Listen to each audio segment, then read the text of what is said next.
Kitang mga Kristohanon nga nakasabot sa pulong sa Dios, dili gid nato ikatingala kung ang tao maghimo niini.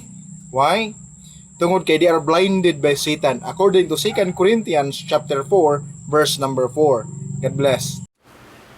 Ang blinded by Satan kadtong mga tao nga naning kamot paglubag sa kamatuuran nga gitudlo sa balaang kasulatan o gitawag og gitudlo sa realidad nga nadawat ang maong gitawag pagtuo from the 1st century AD until now.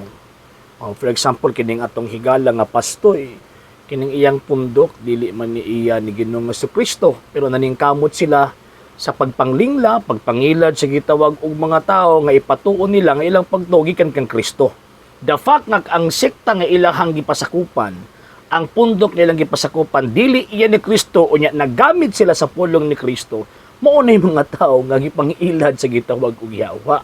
And at the same time gawa sa gipangilad ning mga tawhana, gigamit pud sila sa yawa. Kay prakadtong mga tao nga nagdaig nagsimba kang Ginoong Jesucristo, ilabi na sa dihang bata pa nga tong Ginoong Jesucristo, mo ni mga tawhana ang mupugong, mo ni ang mga tawhana ang musupak. Karon, pagbuta ba sa yawa ang paghimo sa pagsinulog or paghatag og pagsimba sa Dios nung bata? Dili. Mga sir og mga ma'am, nga naman kay sa balaang kasulatan, ang tanang tuhod mga piko sa ngalan ni Ginoong Jesucristo. Mo na kung tan-aw ninyo, tan-aw nato diha sa atong pagsimba ilabi na sa Santos nga Misa, mga piko gyud na ang ato ang tuhod. And at the same time, kanang sinulog manggod usa manggod na ka kultura sa mga Filipino nga unang gisimba ang Dios nung bata. Dili katong dibulto ha, kundi ang Dios nung bata mismo. Buti pasabot referring na mismo sa persona ni Kristo, kay katong bata nga Kristo ug katong dako nga Kristo, same Kristo man na. So pag mingon mi og mosimba mi sa Dios ng bata, referring na kang Kristo as a whole, not only sa pagkabata lang kayo magtiyang pagtulunan. While pagtulunan Katoliko nga ang Kristo nagpabiling bata, midako man na ang Ginoong Jesucristo, midako man na. So buti pasabot ang atong pagsaulog karon kaning pag-abot sa pagtuo sa mga Katoliko concerning sa natao nga Kristo. Bitaw after December 25, so yun, continuous na ang gitawag og celebration until sa gitawag og celebration sa Santo Niño. Karon. So, pagbuta ba kana sa yawa? Dili nga naman si Kristo may gisimba. Ang mupugong lang ana, ang musupak lang ana, maotoy klaro nga gibutahan sa yawa. Nga naman dili man maka-identify.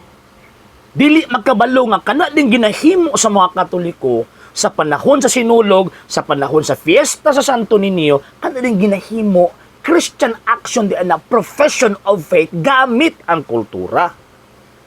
Diba? Ya biblical ba yan na? Hebrews chapter 13 verse 7, hinumdumin ninyo yung mga pangulong kaniadto. Nagkinabuhi, pag nagkinabuhi, buti pasabot from the time of their life hangtod sa gitawag og pagkamatay. Handumon to. Muna ang Kristo, siya man ang gitawag og Ginoo sa mga Ginoo. Siya man ang pangulo sa tanang mga pangulo. So muna among giandom gikan sa pagkabata hangtod pagdako. Diba? So, pagbuta ba na sa yawa, dili pugong ang yawa na. Masuko ang yawa ko mo, himo ang mga Katoliko sa pagsimba kang Ginoong Jesucristo. As ihul ha, di lang kay pagkabata kundi natibuk ang gitawag og Kristo. Ikaduha, ang gibutakan sa yawa kadtong mga tao nga magbugal-bugal, magtudlo og mga butang bitaw nga kana bitaw ila bitong bugal-bugalan ang mga balaang mga butang. Di ba kana basa ng St. Jude chapter 1. Basahan na. Nga tawag ining ang mga mini nga mga magtutudlo magbugal-bugal sa mga butang wa nila may sabti. Even ang mga butang balaan ilang bugal-bugalan. Ang imahe ni Kristo tungod kay nagrepresentar na ang Kristo. Buti pasabot balaan na ang butang. Kristo girepresentahan. Nya pagka man himuon ninyong iya siya wa pastilan ni mga tawhan na. Kamo ang gibutaan siya wa. Nganong kamo man ang gibutaan siya wa kay di mo kabalo mo identify sa balaan nga butang ug dili balaan nga butang. Sa balaan ka sa ulugan ug dili balaan ka sa ulugan. Mabit na kung basahon nato ang tawag ining nubinahan. Santo Niño, klaro man nagkayo, O Jesus, Bata nga Dios nun hinigugma sa among kasing-kasing kaayo nga walay kinutuban. Tan-awa og dawata kining mga anak mo nga bidangop kanimo. Bantayan mo ang among pagka-inosentes batok sa mga kaaway aron dili mabuling sa mga kahilayan sa kalibutan. Ang mahumot nga ang sabi ni siya, asusenas sa mga kaputli, nangamuyo kami kanimo Jesus nga bantayan mo ang Santa Iglesia. Pag amo sinulog ka na ang among ginaampo. Mo bito nga ang kanta kanamo maluoy ka unta nga kanimo. Pag maluoy gani but pasabot ana nagsangpit ni sa Ginoong Dios. Kung mga santos igampo mo kami man. Ana nya kasi gibutaan si Yahwa. Kamo ang gibutaan si Yahwa, dili kami ang gibutaan si Yahwa. Nga naman kay di mo kaila ay noon kung saan po ninyo pag ila nga gibutaan ng gani mos kamatuuran, gibutaan pagid mos kasaysayan. Nga naman kay tanawa na guna inyong pundok yung buto lang after 16th century. Unya magpamauma mo nga nakabalo mo sa 1st century at tawag inang history. Ilabinas pagkabata ni Kristo. Ang nagtudlo na mo ni Ana kanang pagkabata ni Kristo way lain iyang mama. Iyang mama, kamo di mo mumutog mahal nga Birheng Maria mo nang wa mo kaila ana. Wa mo kabalo ana. Okay?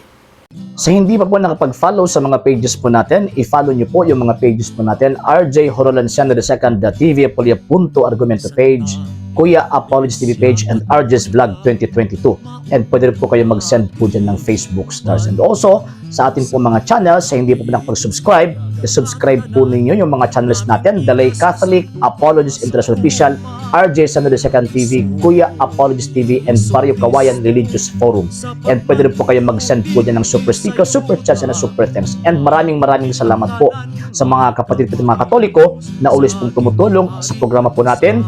Maraming salamat po. Nang dahil po sa tulong at suporta po ninyo, ang programa pong ito, until now, andito pa rin po sa social media. And until now din po, nangangailangan pa rin po tayo sa tulong at suporta po ninyo dahil wala po kami magagawa rito mga sir, mga ma'am, kung wala po yung tulong at suporta po ninyo. Sa gusto pong tumulong, sa gusto pong sumuporta, pwede po ninyong ipadala ang tulong at suporta po ninyo sa pamamagitan po ng ating mga account numbers dyan po sa ating pong screen.